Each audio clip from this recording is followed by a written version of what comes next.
Hey guys, Jeff here with the Common Sense Camper. I'm going to share a modification with you that I did to a sheath and then also my knife here. This is the sheath that comes with the Jeff White bush knife. Not the bush one, but the bush knife.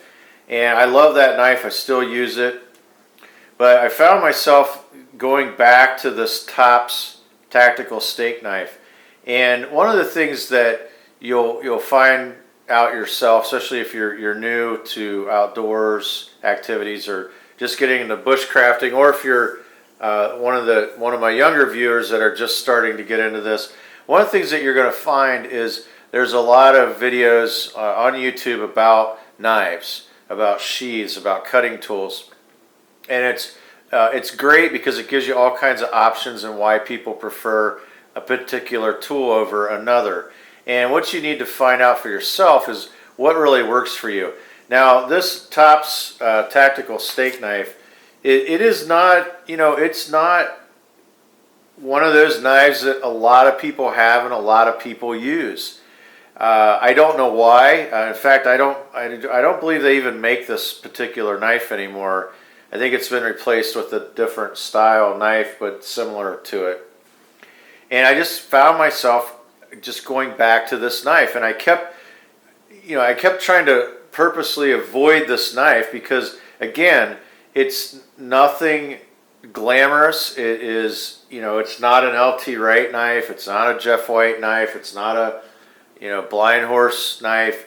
It's a Tops tactical steak knife, and it's stainless steel.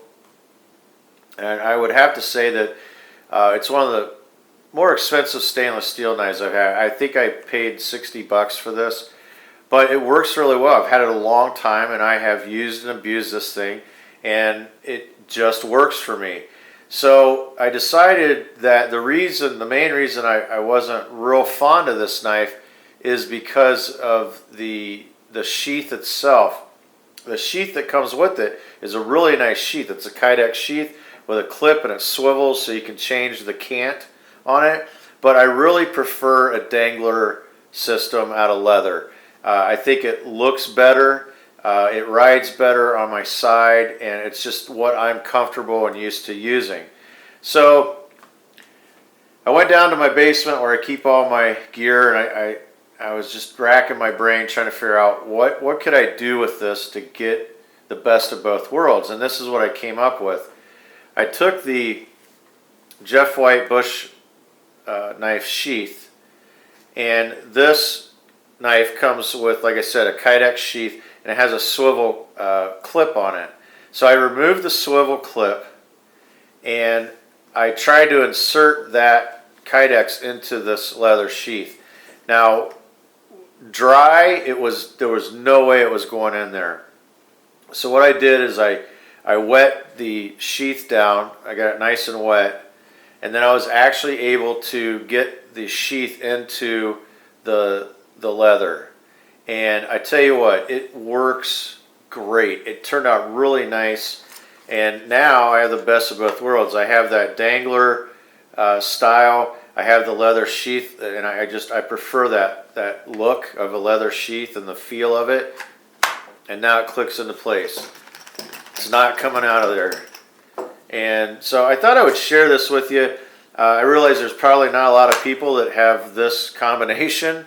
It would be rare for someone to have this same exact Tops TSK with a Jeff White bush knife.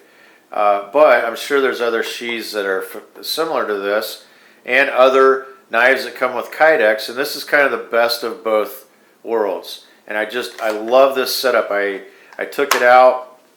In fact, my video previous to this one is where I'm out bushcrafting with my dad, and this is what I had with me, and I tell you what, I absolutely love that system. So I thought I would share this, not so that everyone can duplicate this exact scenario, but maybe you have something out there that you can combine the best of both worlds. And there's a lot of manufacturers and knife and sheath makers that mix these two components. This is nothing original. This has been going on for many years with the mix of Kydex and leather. I know LT Wright has a really neat setup. It's called the DMX which is the Genesis knife in a Kydex system, but it has a leather backer. And so there's a lot of different options out there. But I thought I would share this with you. The ferro rod holder on this was originally designed for a smaller ferro rod. And so what I did there, again, is I just wet that down. And you could use your ferro rod to actually stretch that out. But what I did is I played drums in a blues band, so I actually took a drumstick, a wooden drumstick, shoved it in one end, and that widened that side. And then the next day wet it and put the drumstick through the other end. And then that allowed me to put my thicker ferro rod in there. And then what I did with this, and this is only because I didn't feel like ordering any more shock cord. What I did here is I just took a Ranger band. This is a ferro rod that comes with a hole in it, and I fed the Ranger band through there. Then I put Gorilla Tape around it, and then just put a piece of paracord on there. And so now it kind of acts as a shock cord.